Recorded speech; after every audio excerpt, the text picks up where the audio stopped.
ஆண்களுக்கு ஒரே ராத்திரி சிவராத்திரி, அம்பாளுக்கு 9 ராத்திரி நவராத்திரி.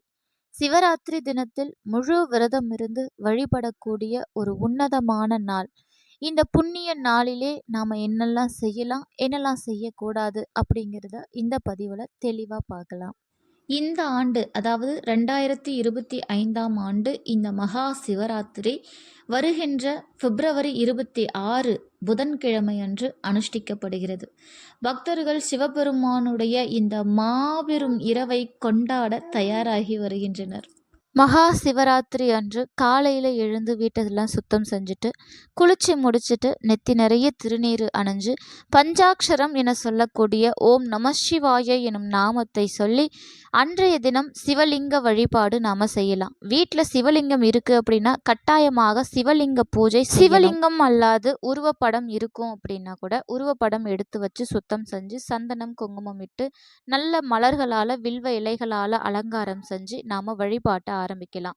காலையிலேயே அதிகாலையிலே நம்முடைய பூஜை அறையில் விளக்கேற்றி 2 வாழைப்பழம் வெற்றிலைப்பாக்கு 1 டம்ளர் பால் நைவேத்தியமாக வச்சு வழிபட்டு தேவாரம் திருவாசகம் சிவபெருமானுடைய பாராயண பாடல்கள் 108 போற்றிகள் சொல்லலாம். அதோட மகா மிருத்யுஞ்ச மந்திரத்தை சொல்லலாம். ஓம் நம சிவாய மந்திரம் சொல்லலாம். இதையெல்லாம் உச்சரிக்கிறது ரொம்ப நல்லது. அன்றைய தினம் முழுக்க வீட்டில் நமசிவாய மந்திரம் சொல்லிட்டே இருக்கணும். அது ரொம்ப ரொம்ப சிறப்பு. அன்றைய தினம் காலை மதியம் இரவு அப்படின்னு 3 வேளையும் சாப்பிடாம இருந்து இரவுல கண் விழிக்கணும். அப்படி முழு நாளும் உணவு எடுத்துக்கொள்ளாமல் இருக்க முடியாது அப்படிங்கிறவங்க, உடல்நலை பிரச்சனைகள் இருக்கிறவங்க பழங்கள் எடுத்துக்கலாம்.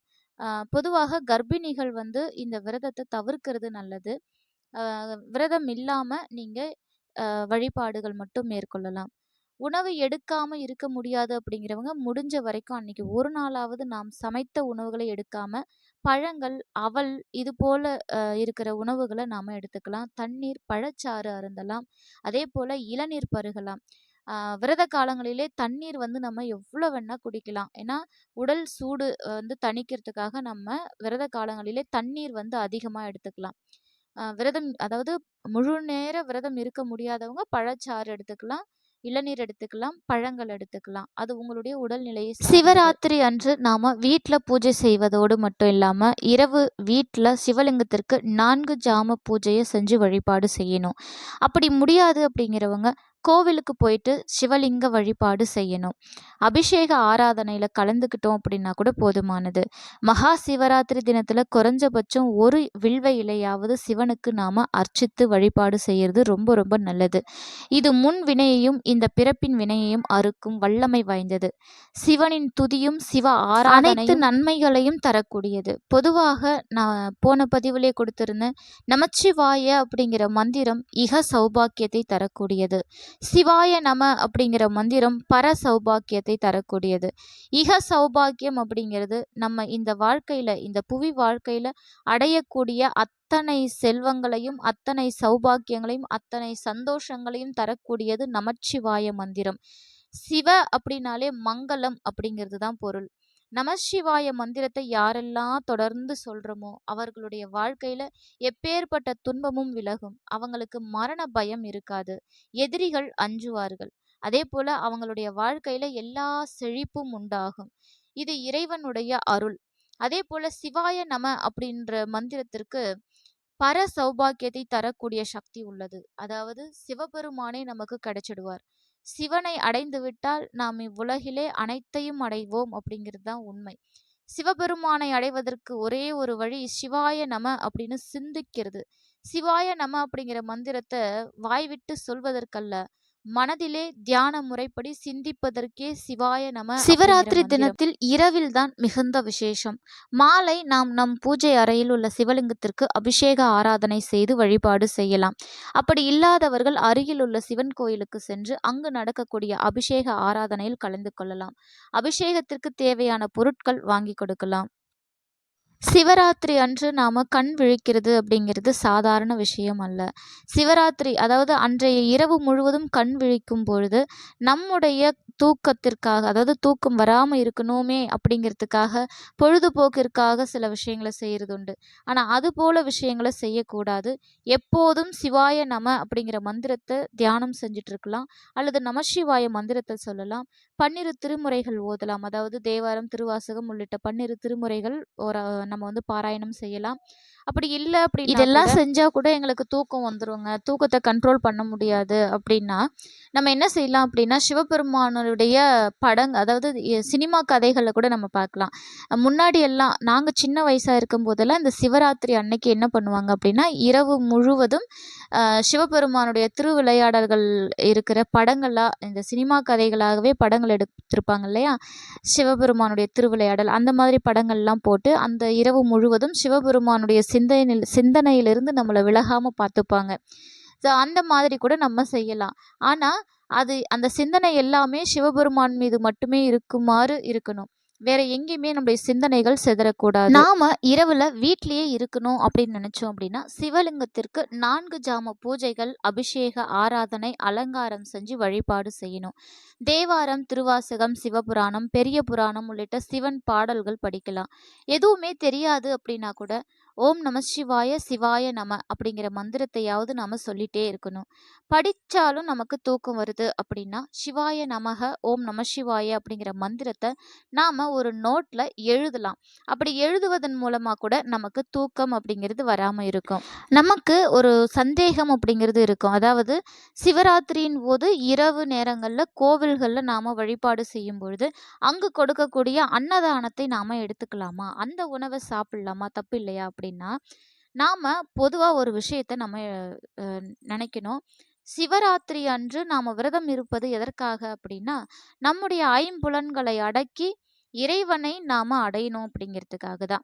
அதனால தான் நாம எந்த உணவையும் எடுத்துக்காம, நம்ம வாழ்க்கைய கட்டி போடுற 2டே விஷயம், ஒண்ணு சாப்பாடு, இன்னொன்னு நிம்மதியான உறக்கம். இதை 2யுமே துறந்து இறைவனை நாம அடையணும் அப்படிங்கிற ஒரு குறிக்கோள் அந்த சிவராத்திரியின் போது நமக்கு இருக்கு. அப்போ நம்ம கோவில்ல கொடுக்கக்கூடிய அன்னதானத்த கூட ஏத்துக்க கூடாது. அந்த அன்னதானத்தை உண்டாலும் உங்களுடைய விரதம் அப்படிங்கிறது கலைஞ்சிரும். அதனால கோவில்கள்ல கூட நீங்க அன்னதானம் அப்படிங்கிறது பெறக்கூடாது.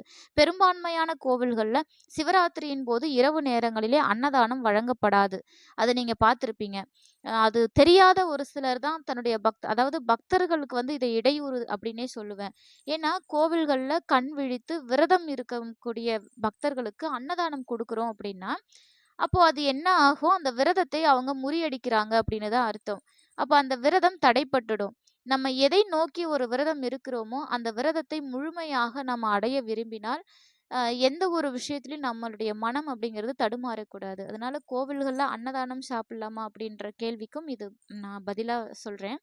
கோவில்கள்ல அன்னதானம் சிவராத்திரி அன்று அதிகாலை 4 மணிக்கு தான் கால பூஜைகள் நிறைவு பெறும். அதன் பின்னர் அங்கு கொடுக்கப்படும் பிரசாதத்த நாம வாங்கிக்கலாம். அதாவது பூஜைகள்லாம் முடிஞ்சதுக்கு அப்புறம், இந்த நம்முடைய அங்க குடுக்கக்கூடிய பிரசாதத்த வாங்கி சாப்பிடலாம். அதுவரை கோவிலுக்கு வெளியில அன்னதானம் கொடுத்தாலும் சரி, அந்த உணவ எடுத்துக்காம உங்களுடைய விரதம் கலையாம நீங்க பார்த்துக்கணும். 4 கால பூஜையும் நிறைவு பெற்ற பிறகு கோவில்ல இருந்து வீட்டுக்கு வந்து குளிச்சு முடிச்சுட்டு நம்முடைய நித்திய கடன்களை செய்து முடித்து, மறுபடியும் இறைவனுக்கு நீங்க ஏதாவது நைவேத்தியம் செஞ்சு படைச்சுட்டு, உங்களுடைய விரதத்த நீங்க முடிக்கலாம். கிட்டத்தட்ட இந்த விரதம் அப்படிங்கிறது, அ 26 அதாவது புதன்கிழமை அதிகாலை 26 அன்று தொடங்கி, வியாழக்கிழமை காலை 7 மணி, 8 மணிக்கு தான் அந்த பூஜை முடியும். அதுவரைக்கும் உங்களுடைய விரதம் அப்படிங்கிறது தொடர்ந்து இருக்கணும். அதன் பிறகு வீட்டிற்கு வந்து குளிச்சு முடிச்சுட்டு, சுவாமிக்கு நைவேத்தியம் படைச்சு, அ மீண்டும் ஒரு சிலர் வந்து அந்த நைவேத்தியத்த கோவிலுக்கு எடுத்துட்டு போய் படைச்சுட்டு, கோவில்ல விரதம் விடுவாங்க. இப்போ கோவிலுக்கு போகாம இரவு முழுவதும் வீடுகள்லயே இருந்து 4 கால ஜாம பூஜைகளும் செய்றவங்க என்ன செய்யலாம் அப்படின்னா, காலையில 6 மணி போல உங்களுடைய பூஜைகள முடிக்கலாம். ஏன்னா கோவில் அப்படிங்கிற பட்சத்துல ஆகம விதிப்படி அங்க பூஜைகள் நடக்கும். அதற்கு அ நேர காலம் அப்படிங்கிறது ரொம்ப முக்கியம். அவங்க அந்த நேர காலத்தோடு ஏன்னா ஒவ்வொரு பூஜையும் கிட்டத்தட்ட 3 மணி நேரம் நடக்கும். அப்படி நடக்கும் பட்சத்திலே பக்தர்கள் கூட்டம் கலைவதற்கு கிட்டத்தட்ட நேர காலம் கொஞ்சம் கூடுதலா கூட ஆகலாம். நீங்க காலையில அதிகாலையில மறுபடியும் அந்த பூஜை 4வது அதாவது 4வது ஜாம பூஜை செய்றீங்க இல்லையா?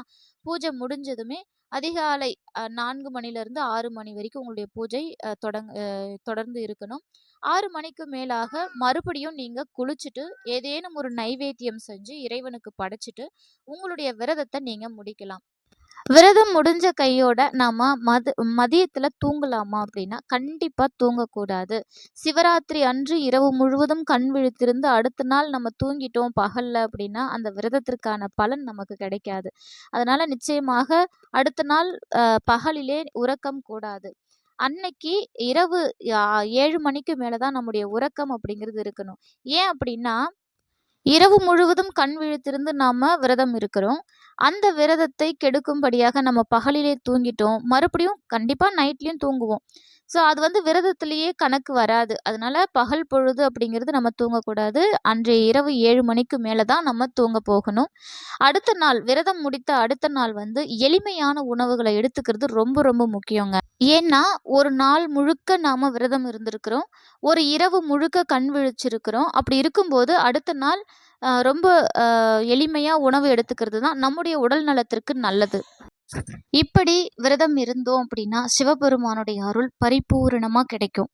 இந்த முறையிலே சிவராத்திரி அன்று நாம மிகவும் கடுமையான விரதம் மேற்கொண்டு சிவபெருமானை வழிபாடு செஞ்சோம் அப்படின்னா வாழ்க்கையில எல்லா செல்வங்களையும் ஞானத்தையும் புகழையும் நாம் எண்ணிய உயர்ந்த வாழ்க்கையும் குடும்ப ஒற்றுமையும் குழந்தைகளின் சிறப்பான வளர்ச்சி அப்படின்னு எல்லா வகையான செல்வங்களையும் நாம பெறலாம். சிவபெருமானுக்குரிய 8 முக்கியமான விரதங்கள்ல ஒன்று மகா சிவராத்திரி விரதம்.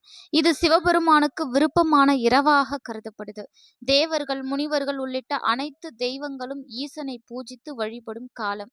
அன்னைக்கு இரவு கண் விழித்து சிவ பூஜை செய்கிறது அப்படிங்கிறது அப்படி ஒரு புண்ணியத்தை நமக்கு தரக்கூடியது. மகா சிவராத்திரி நாளிலே இரவு முழுவதும் கண் விழிக்க முடியாதவர்கள் குறிப்பிட்ட ஒரு நேரத்தில் மட்டும் கண் விழித்து சிவபெருமானை வழிபாடுவதால் மகா சிவராத்திரி விரதம் இருந்து கண் விழித்த பலனும் சிவனின் அருளும் நினைத்த காரியங்களில் வெற்றி. பொதுவாக சிவபெருமானை காலத்தின் கடவுள் அப்படின்னு குறிப்பிடுவதுண்டு. அதனால சிவ வழிபாடு செய்யறதுக்கு நேர காலம் அப்படிங்கிறது எதுவுமே கிடையாது. ராகு காலமும் யமகண்டமும் எந்த ஒரு கெட்ட நேரங்களிலும் சிவபெருமான் வழிபாட்டை பாதிக்காது. மகா சிவராத்திரி பூஜைகள் அப்படிங்கிறது மாலை 6 மணிக்கு துவங்கி மறுநாள் காலை 6:30 வரை நடைபெறும். மொத்தம் 4 கால பூஜைகள் நடத்தப்படும். ஒவ்வொரு கால பூஜையும் சுமார் 3 மணி நேரம் நடைபெறும். மகா சிவராத்திரி பூஜையில் 3ஆம் கால பூஜை என்பது பார்வதி தேவி சிவபெருமானை வழிபட்ட காலமாகும். அந்த சமயத்தில் நாமும் வழிபட்டால் சிவபெருமானின் அருளும் பார்வதி தேவியின் அருளும் கிடைக்கும் என்பது நம்பிக்கை. மகா சிவராத்திரி விரதம் பிப்ரவரி 27ஆம் தேதி காலை அன்றுதான் நிறைவடையும். அதனால் அன்று காலை 7 மணிக்கு பிறகு விரதத்தை நிறைவு செய்வது மற்றும் விரதத்தின் முடிவில் இறைவனுக்கு வழிபாடு செய்வது அப்படிங்கிறது 7 மணிக்கு மேலே நாம் செய்யலாம். இந்த மாதிரி விரதம் இருக்கிறதால செல்வ வளமும் சிவபெருமானின் பரிபூரண அருளும் கிடைக்கும். மகா சிவராத்திரி அன்று இரவு கோவில்களில் 4 ஜாம பூஜைகள் நடைபெறும். முதல் ஜாமத்தில் பஞ்சகவ்ய அபிஷேகமும் பொங்கல் நிவேதனமும் செய்து வில்வத்தினால் அர்ச்சனை செய்வாங்க. 2ஆம் ஜாமத்தில் பஞ்சாமிர்த அபிஷேகமும் பாயாசம் நிவேதனமும் செய்து தாமரை மலரால் அர்ச்சிக்க வேண்டும். 3ஆம் ஜாமத்தில் தேன் அபிஷேகமும் நெய்யும் மாவும் கலந்து நிவேதனமும் செய்து நந்தியாவட்டை மலர்களால் அர்ச்சனை செய்ய வேண்டும். 4ஆம் ஜாமத்தில் கரும்பு சாறு அபிஷேகமும் வெண்பொங்கல் நிவேதனம் வைத்து வெண்மை நிற மலர்கள் நந்தியாவட்ட மலர்களால் அர்ச்சிக்க வேண்டும். இப்படி ஜாம பூஜைகள் 4 ஜாம பூஜைகள் நடைபெறும். இதை வீட்லையும் நம்ம முறையாக கடைப்பிடிக்கலாம். இதையெல்லாம் நம்மளால் செய்ய முடியல அப்படின்னா கூட வீடுகளில் சிவலிங்கம் வச்சுருக்கீங்க அப்படின்னா இந்த 4 ஜாமத்திலும் உங்களால் முடிஞ்ச அபிஷேக வழிபாடு செஞ்சு நீங்கள் வந்து இந்த விரதத்தை முடிக்கலாம். இத்தனை அபிஷேகம், இத்தனை நைவேத்தியம், இத்தனை மலர்கள் எங்களால் முடியாது அப்படிங்கிறவங்க இறைவனுக்கு ரொம்பவே பிரியமான தீர்த்தம் கொண்டு அபிஷேகம் செய்யலாம், பால் கொண்டு அபிஷேகம் செய்யலாம், போதுமானது. உங்களால் என்ன முடியுமோ அந்த பொருட்களை வைத்து நைவேத்தியம் படைக்கலாம். இது போல் நம்ம செய்கிறதால சிவபெருமானின் அருள் பரிபூரணமாக கிடைக்கும்.